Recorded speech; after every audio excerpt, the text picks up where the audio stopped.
Welcome to okay English classes. जब कैमरे का एंगल चेंज कर दिया जाता है तो फोटो की क्वालिटी बढ़ जाती है।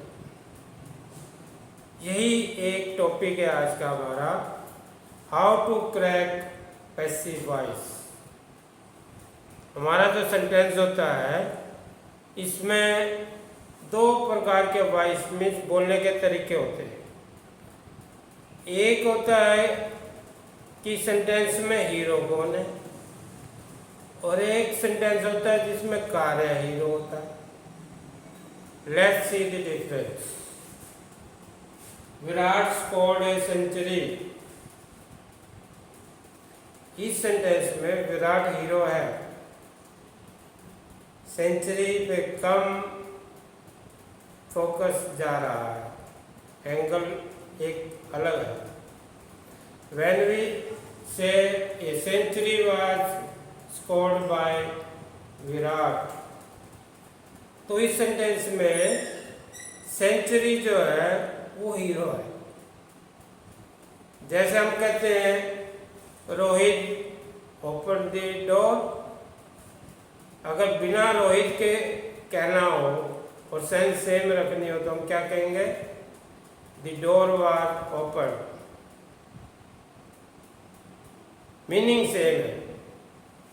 विराट स्कोर्ड ए सेंचुरी और a century was scored by Virat, meaning is same, सिर्फ फॉर्मेशन चेंज हुई है।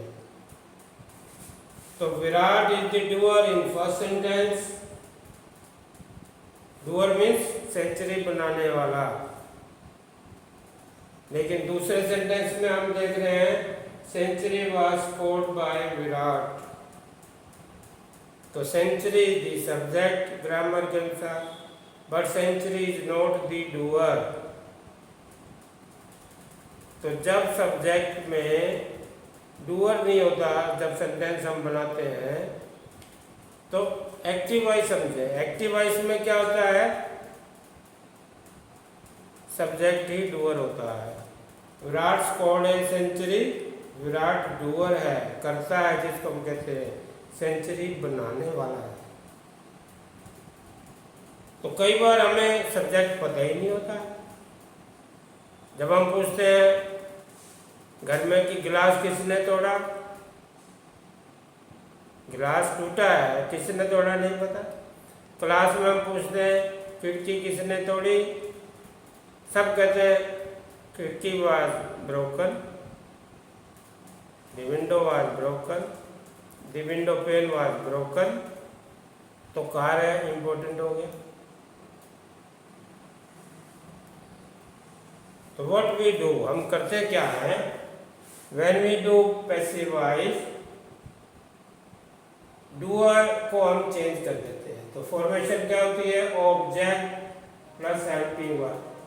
यहाँ हेल्पिंग वर्ब नहीं है, यहाँ हमने हेल्पिंग वर्ब लगाई वाज, क्यों? पास्ट टेंस है।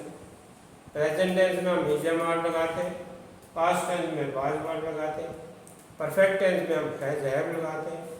तो object plus helping verb plus third form plus by plus subject. जो एक्टिव वॉइस में ऑब्जेक्ट होता है उसको सब्जेक्ट बनाते हैं, जो सब्जेक्ट होता है उसको ऑब्जेक्ट बनाते हैं। तो एक्टिव वॉइस में ऑब्जेक्ट सेंचुरी, तो हमने यहाँ बना दिया इसको subject, object to subject plus helping verb plus third form of verb plus by plus subject.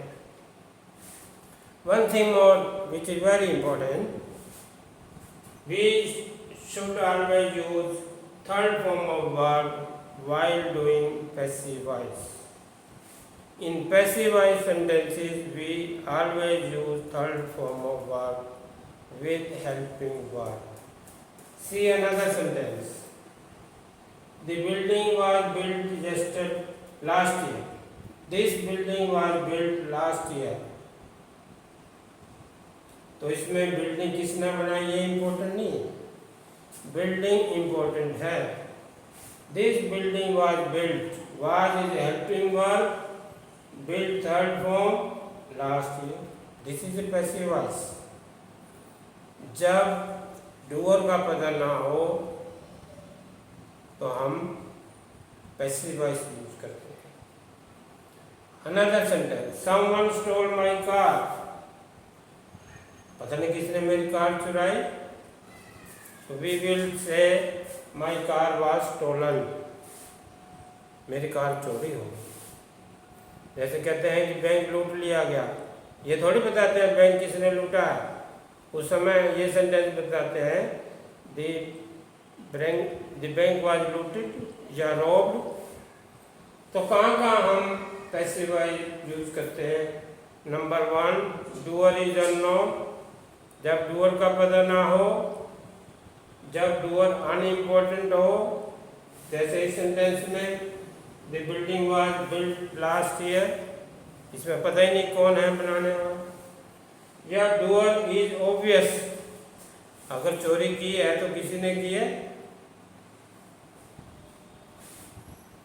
तो हमने सबसे इम्पोर्टेंट जो ध्यान रखना है, मीनिंग सेम रखना है, फॉर्मेशन चेंज करनी है, ऑब्जेक्ट टू सब्जेक्ट चेंज करना है, सिर्फ एंगल चेंज करना है, तस्वीर वही रहेगी, मीनिंग वही रहेगा। तो दोबारा देखें, object plus helping verb plus third form plus by plus subject. Tense will always remain same. Tense भी सेम रखना है हमें। टेंस सेम रहेगा तभी सेम सेम रहेगी। मीनिंग सेम रखनी, फॉर्मेशन चेंज करनी। तो 3 चीज़ों का ध्यान रखना है, meaning same, tense same, formation change, focus on action. Subject पे फोकस नहीं करना है, जो कार्य है, जो वर्ब है, उस पे फोकस करना है। That should be highlighted.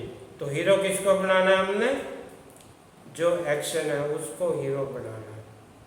अगर ये बात हम कैच कर ले, it is easy to do passive voice. Passive voice का हमारे डेली लाइफ में बहुत यूज होता है। Sometime we don't know subject, तो we should use passive voice. Passive voice की खासियत है, थर्ड फॉर्म यूज होगी, बाय का प्रयोग करेंगे हम, हेल्पिंग वर्ब प्रयोग करेंगे। Formation once again, object plus helping verb plus third form of verb plus by plus subject. Focus हमेशा एक्शन पे होगा, कार्य पे होगा। तो एक्टिव वॉइस में हम डूअर को हीरो बनाते हैं, पैसिव वॉइस में एक्शन को हीरो बनाया जाता है। This is the outline of the passive voice. मैं रियल कोर्स डालूंगा जो पैसिव वॉइस के सेंटेंसेस को टेंस वाइज कवर करेंगे। तो मेरी बाकी रील देखने के लिए यूट्यूब या इंस्टा पे विजिट करें। You will learn something, you will get something extra, and you will be delighted to share. Thank you very much for being with me. Thank you.